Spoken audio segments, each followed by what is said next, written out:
Le groupe Croissance a sillonné tout le pays en vue de vulgariser le budget national, outil par lequel les discours et promesses politiques se traduisent en actions concrètes.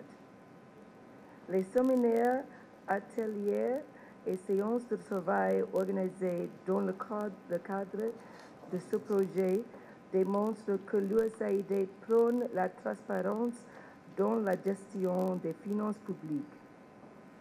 Le simple citoyen doit savoir comment le gouvernement compte collecter les ressources, combien compte-t-il collecter, quels secteurs d'activité sont visés et surtout comment le gouvernement compte utiliser les ressources collectées.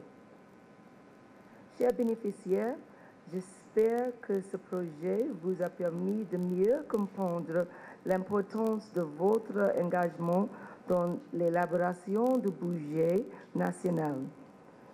Sachez que l'USAID compte sur vous en qualité d'agent de changement pour dupliquer ses acquis auprès d'autres citoyens qui n'ont pas eu la chance de prendre part à ces activités. Je tiens aussi à féliciter les jeunes qui participent au concours final de texte Haïti 2030, le pays que nous voulons. Je me réjouis d'être avec vous aujourd'hui car il est primordial de vous encourager à prendre part au processus démocratique à travers la société civile haïtienne. J'aime aussi l'idée que l'on puisse parler du budget national en essayant de le lier aux objectifs de développement durable. Car à bien considérer, lorsque l'on prend ces objectifs, les plus importants pour Haïti sont inclus. Quand on prend par exemple les 3 premiers objectifs, mettre fin à la pauvreté, éradiquer la faim, garantir la sécurité alimentaire, garantir la bonne santé et promouvoir le bien-être, en fait, on parle d'un agenda économique d'amélioration des conditions de vie d'une population. Or, j'ai toujours dit, et je le maintiens, qu'en Haïti, malheureusement, nous sommes trop tentés à nous concentrer sur la politique alors que le vrai problème est économique. En Haïti, nous ne vivons pas seulement une crise politique, bien que c'est celle dont on discute tous les jours. Je dis souvent que nous vivons une crise institutionnelle, certes, puisque les institutions sont bancales, mais je dis aussi et surtout que nous vivons une crise sociétale. Comment peut-on comprendre qu'au Parlement haïtien, il n'y ait pas une femme élue? Ceci démontre et dénote que nous avons un sérieux problème en Haïti par rapport à la façon dont nous voyons les femmes, dont nous traitons les femmes, dont nous comprenons les femmes. Alors que nous sommes dans une société où la femme est à la base de la cellule familiale, de la cellule économique, de la cellule paysanne, de la cellule syndicale. Faut-il bien qu'à un certain moment, nous puissions nous arrêter et évaluer ce qui justifie, ce qui explique que nous en soyons arrivés à une société où nous ne croyons pas dans la capacité de nos femmes à exercer un rôle politique au plus haut niveau. Je pense aussi que la composition même du nouveau gouvernement témoigne qu'il y a là encore un problème, puisqu'au fond, même dans nos textes de loi, nous ne parvenons pas à rester dans la légalité, puisqu'il est fait injonction et obligation qu'un gouvernement puisse avoir au moins 30% de femmes à y travailler. Lorsque l'USAID a approché le groupe Croissance pour proposer cette activité, on avait déjà un mécanisme déjà prêt qui était l'Observatoire du système financier haïtien, qu'on avait mis en place lorsque le gouvernement d'Haïti, c'était le premier mandat de M. Préval, on avait fonctionné sans budget pendant 5 ans.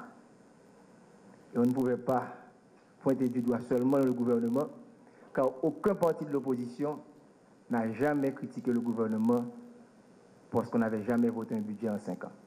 Et j'aime le dire, avoir un budget en 5 ans, c'est comme avoir un enfant à l'âge de 5 ans et vous voulez qu'à 10 ans, qu'il porte les mêmes habits, les mêmes souliers, et c'est ce qu'on a réalisé dans ce pays. Et c'est ce qui nous avait poussé à mettre en place l'Observatoire du système financier haïtien.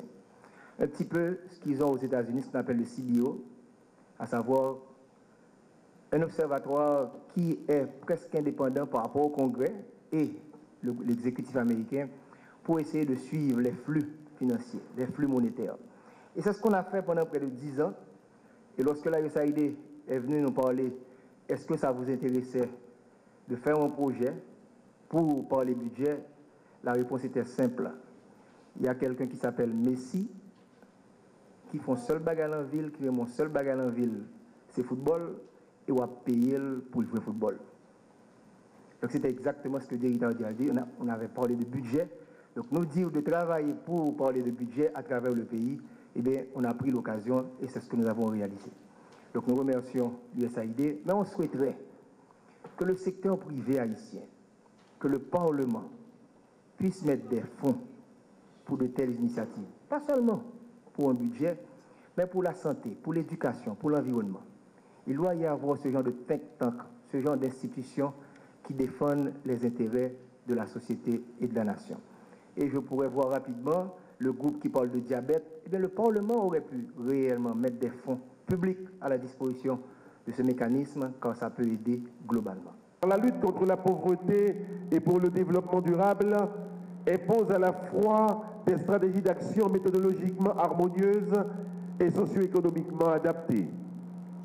En effet, la coopération entre le groupe Croissance, entreprise haïtienne qui a réellement fait ses preuves à travers ses nombreuses et importantes activités porteuses de développement national, et l'USAID, institution qui incarne la générosité du peuple américain, s'inscrivent dans les objectifs de développement durable que le pays poursuit.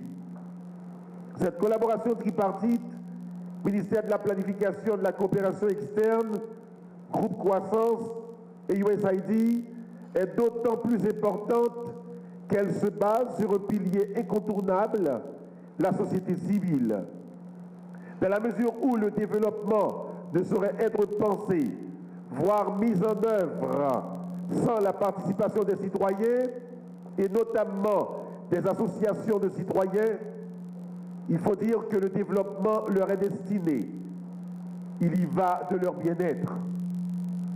Je dois dire que ce projet rencontre bien les objectifs du gouvernement haïtien qui se veut être un gouvernement transparent, surtout en ce qui a trait à la gestion saine des finances de l'État.